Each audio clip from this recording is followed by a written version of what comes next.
नमस्कार मित्रों, आज मैं मालती जोशी जी की लोकप्रिय कहानियों में से एक कहानी पिता सुनाने जा रही हूँ। यदि आप इस चैनल पर नए हैं तो प्लीज़ सब्सक्राइब कर दीजिए। पिता नहीं रहे। बाबा, बाबूजी, डैडी, पापा कुछ भी नहीं। जब भी जिक्र हुआ सिर्फ पिता ही कहा गया, पिताजी भी नहीं। शायद उतने सम्मान के भी वे अधिकारी नहीं थे। नानी तो हमेशा बाप ही कहती रही। सुमी का बाप उस घर का सबसे चर्चित और तिरस्कृत मुहावरा था। तो पिता नहीं रहे। उनकी मृत्यु का समाचार ऐसे समय आया जब हम लोग उनके अस्तित्व को करीब करीब भूल चुके थे। न चाहते हुए मेरे शांत जीवन सागर में कुछ तरंगे, कुछ हिलोरें आ गई। मैं बेवजह उदास हो गई। यह उदास होने के लिए पिता की मृत्यु खासी वजह थी, पर उस तरह का रिश्ता तो हम लोगों के बीच कभी रहा नहीं। मुझे तो उनकी शक्ल तक याद नहीं है, फिर भी मन उदास हो गया। शायद इसलिए कि इस दुखद समाचार को मन उस आंतरिकता के साथ ग्रहण नहीं कर रहा जो कि एक बेटी के लिए जायज़ है। मैं अन्यमनस्क सी हो रही थी और डर भी रही थी कि अगर शाम तक मेरा मूड ठीक नहीं हुआ तो साहब बहादुर घर आते शुरू हो जाएंगे। परेशान सी लग रही हो, क्या बात है? कुछ भी नहीं, मम्मी वगैरह सब ठीक तो है ना? अभी इतवार को ही दीदी का फ़ोन आया था। फिर क्या बात है? चेहरा इतना उतरा हुआ क्यों है? कुछ नहीं, बस थक गई हूँ। आजकल जल्दी थक जाती हूँ। चलो चेकअप करवा लेते हैं। नहीं, अभी उतनी नौबत नहीं आई है, मैं तंग आकर कहती। तब जाकर यह हजीरा बंद होती। गुस्सा आता कि जरा सी बात इनकी नज़रों से नहीं छिपती। कई बार तो चिढ़ कर कह देती हूँ, क्या मुसीबत है? इस घर में कोई मन भर उदास भी नहीं हो सकता? उदास होने पर पाबंदी नहीं है डार्लिंग, ये मुझे अपने पास खींच कर कहते। I want to enjoy it all by myself. वह हंस देते, एकदम स्वच्छ निर्मल हंसी। और हंसने की तो बात ही है, उदासी भी कोई एंजॉय करने की चीज़ है। उन्हें दुख होता है, हैरत होती है। सुख के सतह सागर में भी मैं दुख के कारण कहाँ से बीन लेती हूँ। इसलिए शुरू हो जाते हैं। मम्मी की याद आ रही है, शुभम का रिजल्ट आया है, शगुन के दिन भर बहुत परेशान किया है। मतलब यह कि उदास हो तो कारण बताओ, इस कारण बताओ नोटिस पर मैं खिंच जाती हूँ। पति का इतना अधिक संवेदनशील होना भी भार लगने लगता है। और मम्मी को हमेशा यह शिकायत रही कि उनके पति के पास संवेदना नाम की भी नहीं थी। हर दर्जे का आत्मकेंद्रित व्यक्ति था वह, दूसरों के सुख दुख से एकदम अनजान। घर उनका था, वे स्वामी थे। मम्मी पत्नी कम, नौकरानी ज़्यादा थी।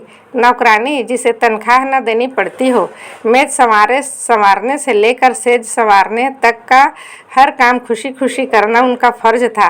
पति के जूते तक उन्हें उतारने होते थे, साफ करने होते थे, जबकि खुद पैर की जूती से ज़्यादा कुछ नहीं थी। यह जुमला बराबर उन पर फेंका जाता था। पैर की जूती जब चाहा तब पहन लिया, जब चाहा उतार दिया। शेष समय घर के कोने में पड़ी रहने को अभिशप्त। एमए पीएचडी मेरी माँ कैसे और क्यों यह सब सहन कर गई, सोचकर आश्चर्य होता है। पर सहने की भी एक सीमा होती है। उस सीमा के पार हो जाने के बाद क्षण भर भी उस घर में सांस न ले सकी। अपनी दोनों बेटियों को गोद में उठाकर सीधे नानी के घर आ गई। कुल 8 साल के वैवाहिक जीवन का पटाक्षेप हो गया। उस समय दीदी 5 साल की और मैं महज 2 साल की थी। इसलिए मेरे मन में न पिता की और न पिता के घर की कोई स्मृति बाकी है। भाई के घर में हमेशा निभाव होना कठिन था। मम्मी इस बात को जानती थी, इसलिए संविदा और संयोग जुड़ते ही उन्होंने अपना स्थानांतरण भोपाल करवा लिया। आते समय नानी को भी साथ लेती आई ताकि उनके भरोसे लड़कियों को छोड़कर निश्चिंतता से नौकरी कर सके। जब से होश संभाला नानी को सदा अपने पास ही पाया। मम्मी की व्यथा कथा भी उन्हीं से सुनी। नहीं तो मम्मी ने तो बच्चों के सामने वह अध्याय कभी खोला ही नहीं, न कभी पिता की निंदा की, न उन्हें याद किया। नानी ही जब तब उन्हें कोसने लगती और थके स्वर में कहती, अब रहने दो अम्मा, तुम अपनी जुबान क्यों गंदी करती हो। नानी कहती, लली मेरी जान जलती है तभी न गालियाँ निकलती है। मरे ने मेरी सोन चिड़ैया की जिनगानी मिट्टी में मिला दी। बाप के रहते बेटियां अनाथ हो गई। नानी का जब मूड खराब होता तो उन रिश्तेदारों की भी शामत आ जाती जिन्होंने यह संबंध सुझाया था। मरों ने हवा तक नहीं लगने दी कि लड़के का चलन ठीक नहीं है। पता नहीं किस जन्म की दुश्मनी निकाली थी। ईश्वर न करे उनकी बेटियों को भी ऐसा ही नरक नसीब हो। नानी किसी तरह चुप न होती तो मम्मी मुझे खींचकर दूसरे कमरे में ले जाती और कहानी सुनाने लगती। मैं बड़ी बड़ी आंखों से मम्मी को देखते हुए दूसरी ही कहानी बुनने लगती। उस कहानी में न राजा रानी होते न परियां होती। उन कहानियों में अनजान आदमी राक्षस या दैत्य की शक्ल में होता और मेरी नाजुक सी गुड़िया सी माँ चुपचाप उसके अत्याचार बर्दाश्त कर रही होती। बचपन में पिता की कल्पना मैंने हमेशा एक दैत्य के रूप में ही की, पर जब कुछ बड़ी हुई तो उन्हें मानवाकार देने लगी। पर कल्पना में कोई चित्र भी नहीं उभरता। जैसे जैसे समझ आती गई कुछ वाक्य मन पर अंकित होते गए। निम्मी बिल्कुल अपने पिता पर गई है। नाक नक्श रंग रूप कद काठी बिल्कुल वही है। फिर नानी उस चित्र में रंग भर देती। अरे स्वभाव भी बिल्कुल वैसा ही है। एक नंबर की जिद्दी नक चढ़ी है। सुमी एकदम गौ है, बिल्कुल अपनी माँ जैसी। यह मरी तो हूबहू बाप का नमूना है। मतलब पिता ऊंचे कद्दावर सांवले तीखे नैन नक्श वाले जिद्दी इंसान थे, जबकि मम्मी नाजुक सी गोरी सी सौम्य प्रवृत्ति की महिला थी। लोग कहते हैं ईश्वर जानबूझकर ऐसे जोड़ बनाता है ताकि संतुलन बना रहे, दोनों एक दूसरे के पूरक हों जाए। फिर इन लोगों की निभी क्यों नहीं? क्या गड़बड़ हो गई? कभी कभी दीदी से मनुहार करती, दीदी बताओ न अपने पिता कैसे थे? तुम तो उस समय काफ़ी बड़ी थी न। दीदी अपने स्वभाव के विपरीत मुझे एकदम झिड़क देती। मेरा दिमाग मत चाटो, मुझे कुछ भी याद नहीं है, न ही मैं इसकी कोई ज़रूरत महसूस करती हूँ। फिर धीरे से कहती, दूसरी बेटी पैदा करने के अपराध में उन्होंने मम्मी को अमानुषी की यातनाएँ दी है, मुझे सिर्फ वही याद है। दूसरी बेटी मतलब मैं? हाँ तुम। और प्लीज़ अब इस प्रसंग को यहीं समाप्त करो। दीदी दोनों हाथों से सिर पकड़कर कहती कि वह एक बुरा सपना था जिसे मैं भूलना चाहती है। दोनों हाथों में सिर था मैं। दीदी बिल्कुल मुझे मम्मी की ट्रू कॉपी लगती। नानी कहती, तार सी लंबी हो रही है, दूल्हा कहाँ से आएगा इसके लिए? लेकिन आश्चर्य, दूल्हा मेरे लिए ही आया। दीदी अनब्याही रह गई। खैर रिश्ते तो उनके लिए भी बहुत आए। लोग तो 5 कपड़ों में ब्याह कर ले जाने को तैयार थे, पर दीदी को विवाह के नाम से ही चिढ़ हो गई थी। बचपन के जो दृश्य दुःस्वप्न की तरह उनके मन पर अंकित हो गए थे, उनसे वे कभी मुक्त न हो पाई। डॉक्टर होते ही वे आगे की पढ़ाई के लिए अमेरिका चली गई और वहीं बस गई। दीदी के जाने के बाद मम्मी एकदम अकेली पड़ गई। कुछ तो नानी की मृत्यु ने उन्हें तोड़ दिया था। दीदी के जाने के बाद तो एकदम से गुमसुम हो गई। दीदी के साथ उनके अंतरंग संबंध थे, इस तरह से वह मुझे कभी जुड़ नहीं पाई। शायद मुझमें अपने पति की प्रतीक्षाया देखती हो, मेरे स्वभाव में कुछ खोट रहा हो, पर वह हमेशा मुझसे छिटकती ही रही। बल्कि उनकी अपेक्षा में नानी के अधिक निकट थी। नानी ने कभी सीधे मुँह बात नहीं की, पर उनका प्यार गालियों में उमड़ पड़ता था। नानी की मृत्यु के बाद मम्मी ही नहीं, मैं भी बहुत अकेली पड़ गई थी। जीवन को सुनेपन को भरने में अजीत ने बहुत मदद की। यह सचमुच मेरा सौभाग्य था कि जिस समय मन सहारे के लिए भटक रहा था, अजीत सामने पड़ गए। नहीं तो मैं किसी के भी कंधे पर सिर रखकर रोने पर आमादा थी। मुझे तो आज भी इस संयोग पर गर्व और आश्चर्य होता है। उन दिनों अजीत से मुलाकात हो गई। एक दिन मम्मी से परिचय करवाने के लिए मैं उन्हें घर ले आई। मैं चाय बनाने भीतर आई तो मम्मी भी मेरे पीछे पीछे चली आई। बोली, निम्मी, यह लड़का तुम्हारा मित्र ही है या और कुछ भी? अभी तो सिर्फ मित्र ही है, बाद में शायद और कुछ या बहुत कुछ बन जाए। वे पुनः बाहर जाकर बैठ गए और चाय के दौरान उन्होंने बहुत सहज भाव से कहा, अजीत, नमिता ने शायद तुम्हें बताया होगा, मैं और उसके पिता वर्षों से अलग हैं। उसके जेहन में तो शायद उनकी कोई तस्वीर भी न होगी, क्योंकि उस समय वह बहुत छोटी थी। नमिता ने मुझे कुछ नहीं बताया, शायद कभी जिक्र ही नहीं चला। और आप भी मुझे यह सब क्यों बता रही हैं? इससे क्या फ़र्क पड़ता है? फ़र्क पड़ता है इस तथ्य को जब तुम जान लोगे तब तुम्हें उसे समझने में आसानी होगी। तुम्हें शायद पता नहीं है कि बच्चे सिंगल पेरेंट द्वारा पाले जाते हैं, थोड़े अलग होते हैं।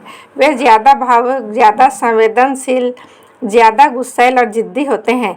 इसलिए अगर नमिता के स्वभाव में तुम्हें कुछ अस्वाभाविक लगे तो ज़रा सब्र कर लेना, उसकी बैकग्राउंड समझने की कोशिश करना। मम्मी की इस आग्रह को हम दोनों ही नहीं समझ पा रहे थे। सब कुछ बड़ा अप्रासंगिक लग रहा था, पर बाद में उसकी सार्थकता समझ में आई।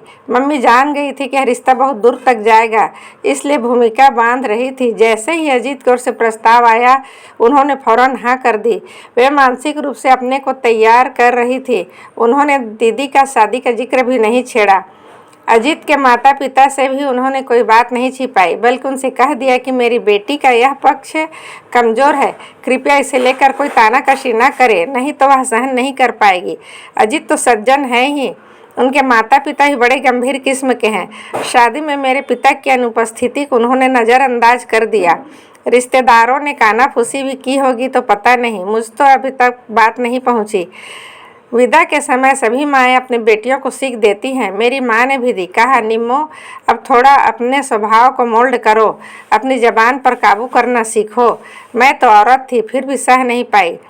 अजीत लाख सज्जन है पर पुरुष है, उसके सब्र की परीक्षा मत लेना। शुभम के जन्म पर मुझसे भी ज़्यादा मम्मी खुश थी। चल, तूने एक बड़ी लड़ाई जीत ली। कैसे? कम से कम बेटी जनने का दोष तो तुझ पर नहीं लगेगा, और मैं भी एक तरह से बरी हो गई। नहीं तो कहने को हो जाता, माँ की कोख में भी बेटियां ही थी। बेटी भी इतिहास दोहरा रही है। उस समय मैंने जाना, इस लांछन का घाव उसके अवचेतन में अब भी ताज़ा है। 2 साल पहले एक फ़ोन आया था। दीदी उन दिनों यूएस में आई हुई थी। उनसे मिलने मैं भी मम्मी के पास पहुंच गई थी। फ़ोन मैंने ही उठाया था। हेलो, कौन? सुमी बोल रही हैं? जी नहीं, मैं निम्मी हूँ, नमिता। मैं तुम्हारा गोविंद चाचा बोल रहा हूँ। तुम तो शायद पहचानोगे भी नहीं।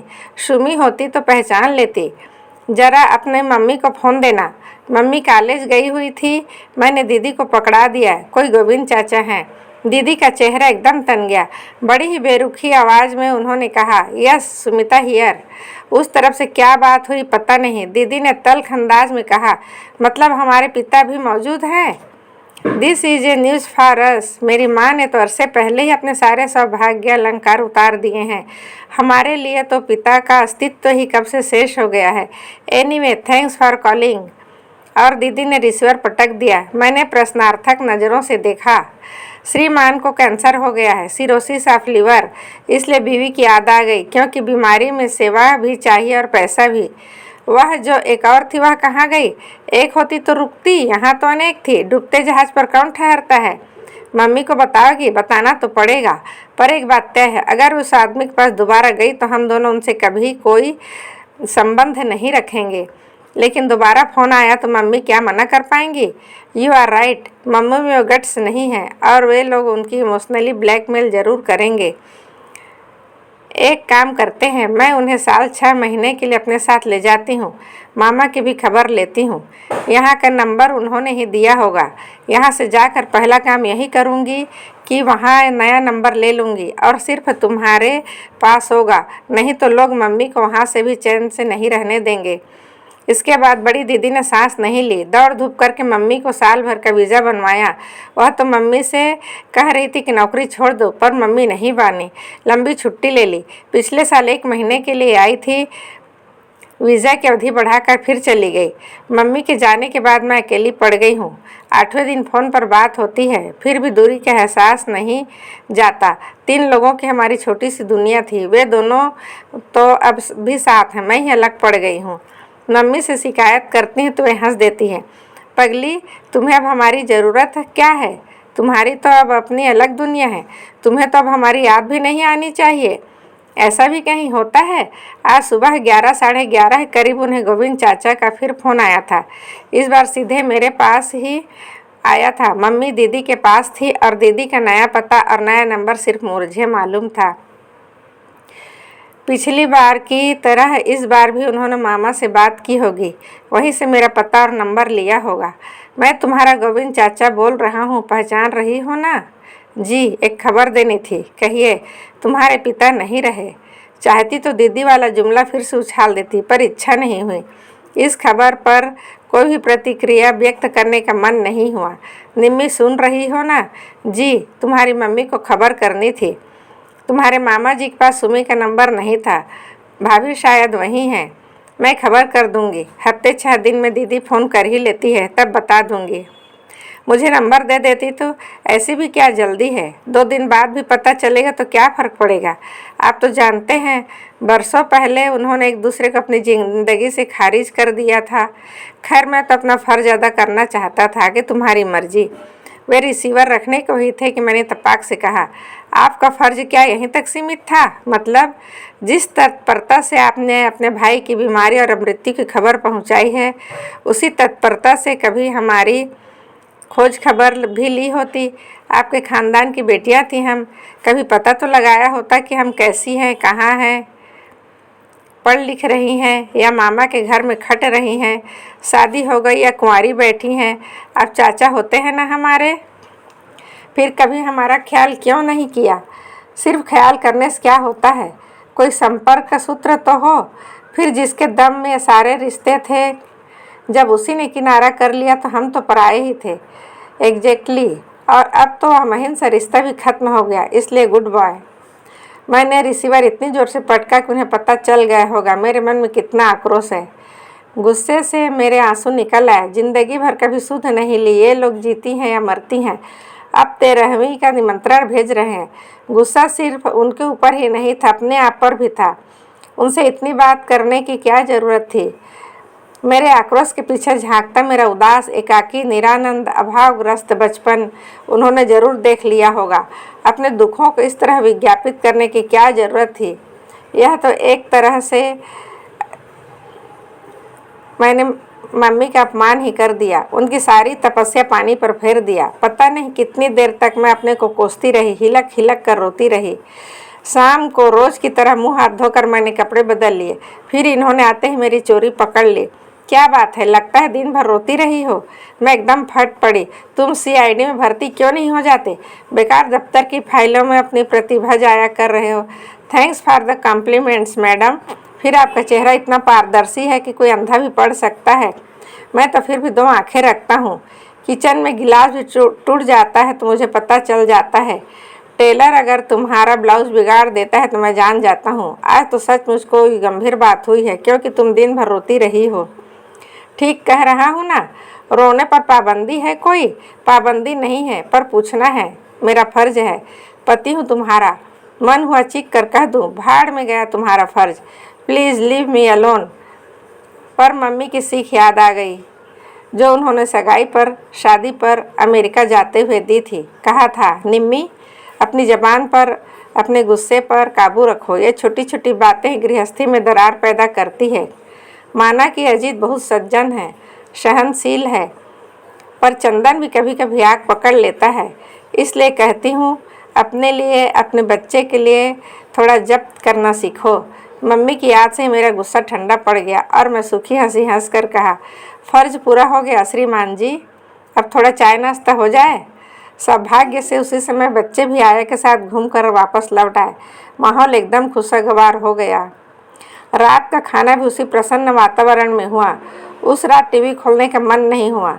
शगुन को थपकते हुए मैं बरामदे में आ बैठी। ये भी सामने वाली कुर्सी पर बैठ गए। शुभम उनकी गोद में चढ़ गया। दोनों बच्चे निंदियाए हुए थे, सोने में 10 मिनट भी नहीं लगे। हम लोग थोड़ी देर इधर उधर की बातें करते रहे। फिर मैंने एकाएक कहा, आप शाम को ठीक कह रहे थे, आज एक गंभीर बात हो गई। क्या? मेरे पिता नहीं रहे। ओह, उन्होंने कहा, चुप हो गए। शायद सोच रहे होंगे सांत्वना में क्या कहूँ, या फिर सांत्वना दूँ भी कि नहीं। बड़ी देर बाद बोले, तुम्हारी मम्मी ने मना किया था, इसलिए आज तक मैंने कभी उनका जिक्र नहीं छेड़ा, लेकिन अगर चाहो तो उनके बारे में बात कर सकती हो, मन हल्का हो जाएगा। बात करने को है ही क्या, मैंने कसैले स्वर में कहा। मुझे तो उनकी शक्ल तक याद नहीं है। कुल जमा 2 साल की तो थी जब मम्मी ने घर छोड़ा था। उसके बाद कभी देखा नहीं, ना बस सुना ही सुना। अब जो कुछ सुना उससे आहत ही हुई। फिर भी पिता तो पिता होते हैं, अनजाने अनचाहे उनसे एक तार जुड़ा रहता है। नहीं तो तुम रोती क्यों? आप गलत समझ रहे हैं। मैं पिता के लिए नहीं रोई थी, मैं तो अपने लिए रोई थी। मैं उस प्यार, दुलार, सुकून और सुरक्षा के लिए रोई थी जो हर बच्चे का जायज़ हक होता है, पर वे मुझे नहीं मिला। एक गरीब का बेटा भी अपनी झोपड़ी में सुरक्षित महसूस करता है, अपनों के बीच सिर उठाकर चलता है। क्योंकि उनके सिर पर बाप का साया रहता है। मामा हमें मजबूरी में पाल रहे थे, पर उनके बच्चों को हम फूटी आँख नहीं भाते थे। हमें अपमानित करने का एक मौका नहीं छोड़ते थे। हम लोग न अपनी पसंद का पहन ओढ़ सकते थे, न मन भर खा पी सकते थे। आज़ादी से हंसने बोलने की भी मनाही थी। मामी की चौकन्नी नज़र हमेशा हमें घूरती रहती थी। उनकी ज़बान से तो एकदम जहर बूझी बातें निकलती थी। वे हमें कभी भूलने नहीं देती कि हम तीनों उनके टुकड़े पर पल रहे हैं। दीदी तो फिर भी समझदार थी, पर मैं अक्सर जिद पर आ जाती है। तब हाथ नचा नचा कर कहती, बाप के घर से क्या बांध कर लाए थे जो मांग रही हो। मम्मी कुछ कहने जाती तो तांडव शुरू कर देती। सबको सुना कर कहती, ऐसा स्वभाव था तभी तो ससुराल में नहीं बनी। अब हमारी छाती पर मूंग दलने आ गई है महारानी। मेरे बच्चों के मुंह का कौर छीन गया। यह तो मम्मी कॉलेज में नौकरी कर रही थी, मामा को अपने हिस्से का खर्च भी दे रही थी, पर मामी को संतोष नहीं था। उन्हें तो हमारी उपस्थिति ही खटकती थी। नानी एक ही शहर में दूसरा घर लेने की इजाज़त भी नहीं दे रही थी। हार कर मम्मी ने बड़ी मुश्किल से अपना ट्रांसफ़र भोपाल करवा लिया। लड़कियों का साथ था, इसलिए बेटे का महल छोड़कर नानी भी हमारे साथ आ गई। आखिरी दम तक यही रही, लेकिन अपना खर्च बराबर बेटे से लेती रही। कहती, आखिरी समय में बेटी की कमाई क्यों खाऊं? उनकी इस बात के पीछे रस्मों रिवाज थे या बेटी की मदद की आकांक्षा, कौन जाने। नानी ना होती तो हम लोगों का पता नहीं क्या हाल होता। मैं उन्हें बड़े मनोयोग से अपने बचपन की कहानी सुना रही थी। एकाएक पता नहीं कितनी सारी बातें याद आ गई थी। अपना अकेलापन, मम्मी के आंसू, पड़ोसियों की तानाकसी, सहेलियों की कानाफूसी, रिश्तेदारों का उपहास। यह भी याद आया कि भोपाल आने के बाद मम्मी ने जब अपने सुहाग चिन्ह उतार दिए तो हम लोग कितना सहम गए थे उनका रूप देखकर। मम्मी ने शांत भाव से कहा था, अम्मा, लोग तरह तरह के सवाल पूछते हैं, किस किस को अपना इतिहास सुनाती फिरूं, लड़कियां भी परेशान होती है। वैसे भी ये चीज़ें मेरे सौभाग्य के नहीं दुर्भाग्य के ही प्रतीक है। करवा चौथ या तीज पर भी मम्मी व्रत नहीं रखती थी। नानी को उन्होंने समझा दिया था, अम्मा, मैं तो एक जन्म में ही भर पाई हूँ, जन्म जन्मांतर के लिए ऐसे पति की कामना तो मैं बिल्कुल ही नहीं कर सकती। बेतरतीब सी बातें जैसे जैसे याद आ रही थी मैं सुना रही थी। वर्षों से मन में संचित गुबार लावे की तरह बह निकला था। बिल्कुल रिझ जाने के बाद मैं निस्पंद सी कब तक बैठी रही मुझे पता नहीं। कब उन्होंने शुभम को सुलाया, कब शगुन को मेरी गोद से उठा लिया, कब वे उठकर चले गए, मालूम नहीं पड़ा। हाथ मुँह धोकर जब मैं बेडरूम में पहुंची तो देखा एक वहाँ पर शुभम और एक वहाँ पर शगुन को लिए वे सो रहे हैं। दोनों बच्चे अपनी बाहें पापा के गले में डाली हुई है। नींद में दोनों बच्चे एकदम संतुष्ट और आश्वस्त लग रहे थे। मैं निर्निमेष उन्हें देखती रही। क्षण भर के लिए अपने ही बच्चों से मुझे ईर्ष्या हो आई। विधाता ने मुझे इस सुख से वंचित क्यों रखा? फिर से मन में जैसे एक भट्ठी सी सुलगने को हुई। फिर मैंने जब्त कर लिया। मुझे अपने आप पर शर्म आने लगी। छी, कोई अपने बच्चों से भी जलता है कभी? सो गए क्या? मैंने हवले से पुकारा। वे आंखें खोलकर मुस्कराए। मैं तो नहीं सोया, पर मेरे ये दोनों हाथ सो गए। जरा मदद करोगी? मैंने बच्चों को अलग करना चाहा तो उन्होंने पापा को और कसकर पकड़ लिया। नींद में भी वे अपनी पकड़ ढीली नहीं करना चाहते थे। मैंने अजीत के दोनों हाथ बच्चे के सिर पर रख कर कहा, आज मुझे एक वचन दोगे प्लीज़? क्या? मैं चाहे कितनी गलतियां करूं, पर उसकी सज़ा तुम मेरे बच्चों को मत देना। अगर बर्दाश्त से बाहर हो जाए तो मुझे छोड़ देना, पर इन बच्चों पर अपना हाथ हमेशा बनाए रखना। प्रॉमिस? प्रॉमिस, उन्होंने कहा और मुझे अपनी बाहों में भर लिया। अलविदा मित्रों, अगली कहानी में फिर मिलते हैं।